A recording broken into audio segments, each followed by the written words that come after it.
In a quiet New York hotel room, a man died completely alone. It was January 7th, 1943. No family, no friends, just papers, blueprints, and years of oblivion. But this man was not unknown. There was a time when he mastered electricity. There was a time when he changed the way the world understood energy. There was a time when he claimed to have discovered the very secret of the universe. That man was Nikola Tesla. And his story is not just that of an inventor. It is that of a genius ahead of his time. A man whose ideas were so powerful that many believed they should be silenced. But before he became a legend, Tesla was something more. He was a child, a strange child, a different child, a child whose mind seemed to work in a way no one could understand. Nikola Tesla was born at midnight on July 10th, 1856, in a small town called Smiljan in the Austro-Hungarian Empire. From a very young age, it was clear to him that he was not like other children. While other children played in the street, Tesla spent hours absorbed in his thoughts. His mind seemed to exist in another world. He possessed something extraordinary, an almost perfect memory. He not only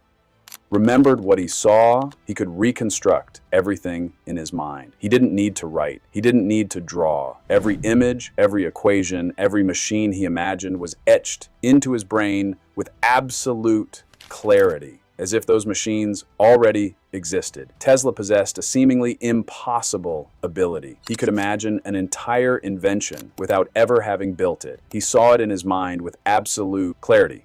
He could turn it, disassemble it, modify each piece, and reassemble it again. It all happened in his head. He didn't need paper. He didn't need blueprints. Years later, when he was in college, his professors questioned him about not taking notes. Tesla simply replied, "Why write something down if I can already see it working in my mind?" But it all began when he was just a child. One day he observed a simple machine, a water wheel, turning with the force of water. To anyone else, it was just a wheel moved by a river. But for Tesla, it was a revelation. He watched the movement for hours, and an idea began to grow in his mind. What if that energy could come from another source?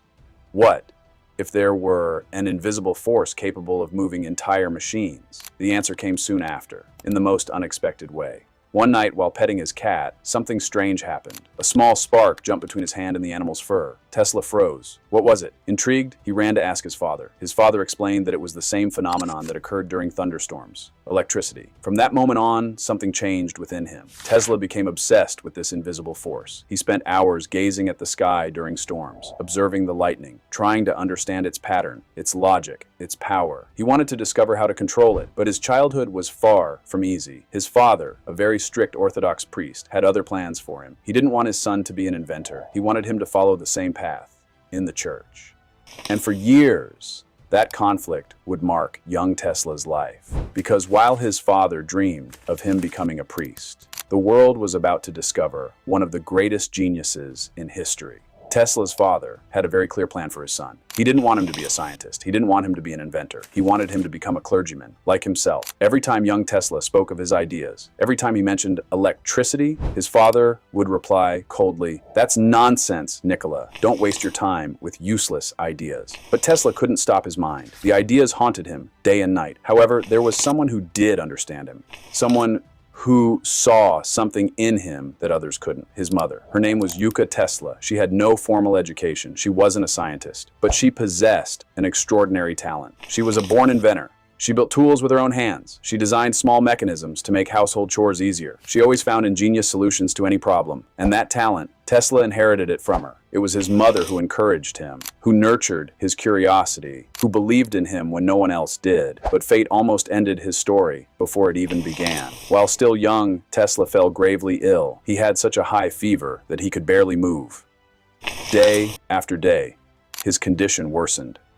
The doctors were clear with his family. He wasn't going to survive. It was then that something happened that would change his life forever. Desperate, his father approached the bed where Tesla struggled to breathe and made him a promise.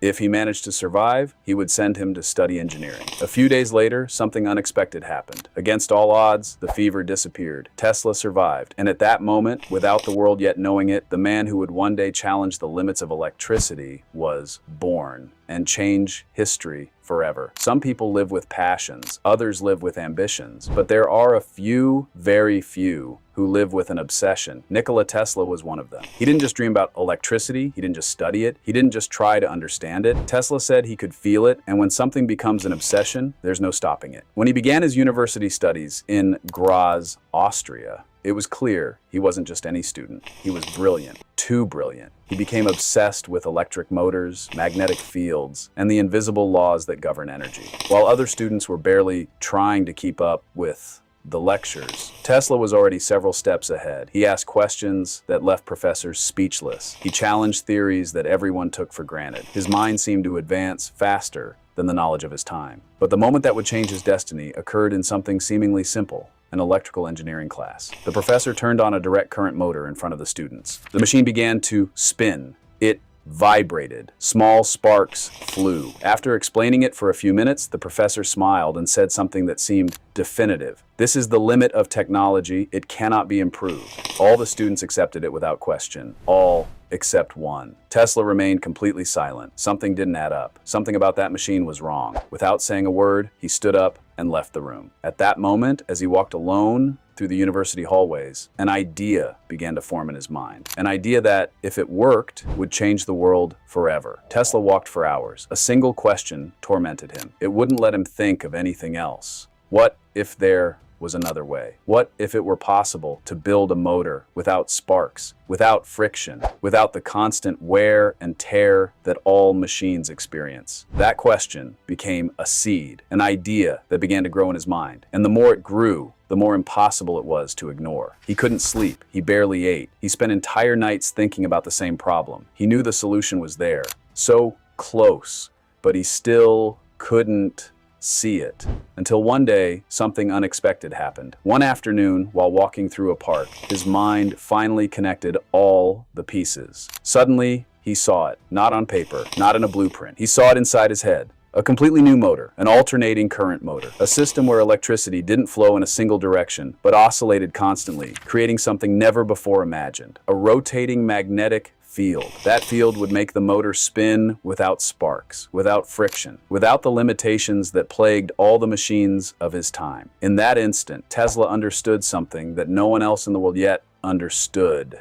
He had found the foundations of modern electricity, but the price of genius is often loneliness. When he tried to explain his discovery, no one believed him. His professors thought he was wrong. They told him he was wasting his time. That alternating current was an absurd idea. For them, there was only one correct way to transmit electricity, the one that dominated the world at that time: direct current, championed by the famous inventor Thomas Edison. And according to all the experts, that was the only possible technology. But Tesla was about to prove the world wrong. But Tesla was no longer listening. He couldn't, because in his mind, he had already seen the future. They could mock him. They could reject him. They could say he was wrong. None of that mattered. Tesla knew his vision was real. He knew he was born for this. But there was a problem. Europe wasn't ready for him. No one wanted to hear his ideas. No one wanted to fund his projects. No one was willing to take a risk on something so revolutionary. So he made the most important decision of his life. He left everything behind: his home, his family,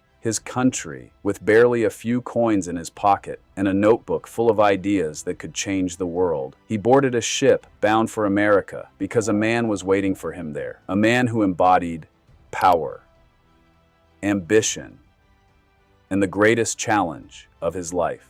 That man was Thomas Edison. Two men, two completely opposing visions, two conflicting futures, an inevitable clash that would decide how the world would use electricity. On one side was Edison, the most famous inventor of his time, the man who brought electric light to cities, the entrepreneur who built a technological empire. On the other side was Tesla, the dreamer, the visionary, the man who believed he had deciphered the true language of electricity. At first, it seemed like an alliance, one genius working alongside another. But that collaboration wouldn't last long, because very soon, that relationship would transform into something completely different, something much darker. What began as an opportunity would end up becoming a war, a technological war, a war of ideas, and a war so ruthless that it would go down in history as the War of the Currents. It was a war, but not just any war, a war where the most powerful weapon wasn't electricity, but power. With a simple letter of recommendation, Tesla presented himself to Thomas Edison. For a moment, Edison observed him with curiosity. There was something strange about this young engineer, something different. He decided to give him a chance, but not as a partner, not as an inventor, just as another engineer in his company. Tesla accepted. Not for money, not for prestige. He accepted because he believed he could learn from Edison. He believed that together they could change the world. One day, Edison made him an offer. He said, "If you can improve my DC generators, I'll pay you $50,000. Back then, it was a fortune. Tesla accepted the challenge, and as always, he became obsessed. He worked day and night. For months, he barely slept. He analyzed every part of the generators, every wire, every connection, until he finally got it right. Edison's generators were now more efficient than ever. Tesla had kept his end of the bargain, but when he went to claim his reward, something unexpected happened. Edison laughed. Then he said something Tesla would never forget. "Mr. Tesla, you don't understand American humor. There was no money, no reward, just a joke." That day, Tesla understood something very important. Edison wasn't simply an inventor. He was, above all, a businessman. And in that world, ideas weren't always the most important thing. Tesla quit. He left the company with no money, no job, no support, absolutely nothing. But what no one imagined, this moment would mark the beginning of something much bigger, because very soon Tesla would find someone willing to bet on his most dangerous idea, alternating current. And when that happened, the real electricity war would begin. Tesla was about to do the unthinkable, challenge the most powerful man in the world of electricity. While Thomas Edison continued expanding his empire based on direct current, a new player entered the scene: the money, with power, but above all, with vision. That man was George Westinghouse. When Tesla showed him his alternating current motor, something happened that almost no one had done before. Westinghouse didn't scoff. He didn't call him crazy. He didn't say it was impossible. On the contrary, he immediately saw what others had failed to see: a technological revolution. Then he made him an offer that would change history: funding, full support, and the purchase of his patents. For the first time in his life, Tesla had a true ally. And with Westinghouse by his side, the war had begun. But Edison wasn't going to give up. He couldn't, because his entire empire was built on direct current. If alternating current won, his whole business could collapse. And in the business world, winning doesn't always depend on having the best idea. It depends on something much more powerful: controlling the narrative. So Edison made an extreme decision. If the world believed that alternating current was dangerous, no one would want to use it. So he began a brutal campaign to discredit Tesla. He funded public demonstrations where alternating current was used to electrocute animals: dogs, horses, even an elephant. Newspapers began publishing alarming headlines, terrifying stories. The idea was clear: to convince the world that Tesla's electricity wasn't the future, but a deadly threat. And for a while, it seemed Edison was winning the war. Edison wanted the world to believe that alternating current was dangerous. And for a while, he succeeded. Governments and companies began to have doubts. Tesla and George Westinghouse seemed to be losing the battle even before it began. But then an opportunity arose that would change everything. 1893, the World's Columbian Exposition in Chicago, the biggest event of the century, a showcase of innovation before the eyes of the world, and the prize was enormous: the contract to illuminate the entire exposition. There were two options. On one side, Thomas Edison and his direct current system. On the other, Nikola Tesla and Westinghouse with alternating current. Edison insisted on the same thing: that alternating current was dangerous. But Westinghouse did something decisive. He offered to illuminate the entire exposition for half the cost. The decision was immediate. The contract went to Tesla. The night Chicago lit up with thousands of AC-powered lights, the world changed. What was once just an idea became a reality.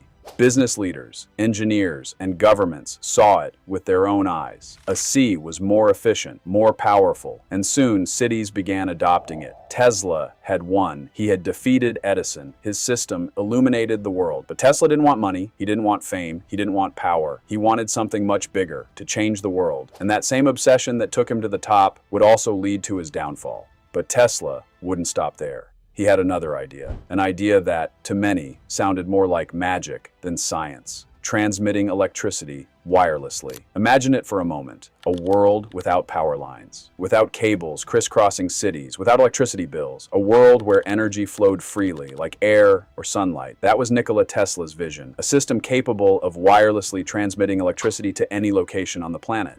Tesla believed that the Earth itself was a great conductor. That energy could travel through the ground and the air without the need for wires. But to prove it, he needed to build something never seen before. On a secluded plot of land outside New York City, he began his most ambitious project, Wardenclyffe Tower, a gigantic tower over 60 meters tall, crowned by an enormous metal dome. It wasn't just an experiment. According to Tesla, it was the gateway to a new energy world. But there was a problem. Money. Building that tower cost a fortune. Then a man appeared who could finance it all, J.P. Morgan. At first, Morgan supported the project, but when he understood Tesla's true objective, his enthusiasm faded. Because if electricity were free for everyone, where would the profits come from? Tesla was thinking about the future of humanity. The businessmen were thinking about business. And that conflict was about to destroy Tesla's greatest dream. But J.P. Morgan wasn't thinking about the future of humanity. He was thinking about his empire. When Nikola Tesla explained that Wardenclyffe Tower would transmit not only signals, but also free energy to the entire world, Morgan made an immediate decision. He stopped funding the project. Without money, construction stopped. The workers abandoned the site. The investors disappeared. Tesla tried to find new investors, but the damage was already done. The message was clear. Electricity couldn't be free. The banks closed their doors. The newspapers stopped writing about him, and many scientists began to call him crazy. Thus, the great tower was left abandoned, a giant skeleton of metal and wood, the symbol of a future that never came. Tesla didn't give up. He kept working. He kept dreaming, but the world no longer listened to him. While Thomas Edison remained a powerful figure, Tesla gradually faded into obscurity. He went from large laboratories to small hotel rooms, from packed conferences to long nights working completely alone. Years passed. His fame faded. His fortune vanished, until one day he simply ceased to matter. On January 7th, 1943, in room 3327 of the New Yorker Hotel, Nikola Tesla died completely alone. Without money, without recognition, without having fulfilled his greatest dream, the man who helped electrify the world died in obscurity. Shortly after his death, FBI agents searched his room. They confiscated documents, blueprints, research materials. To this day, no one knows exactly what they found. Some believe his designs for wireless power transmission were stored in secret archives. Others think his ideas were simply too advanced for their time. But one thing is certain: ideas never die. Decades later, the world began to rediscover Tesla. Scientists studied his writings, historians told his story, and little by little, the forgotten man became a legend. Today, his name represents genius, vision, and a future that could still become a reality.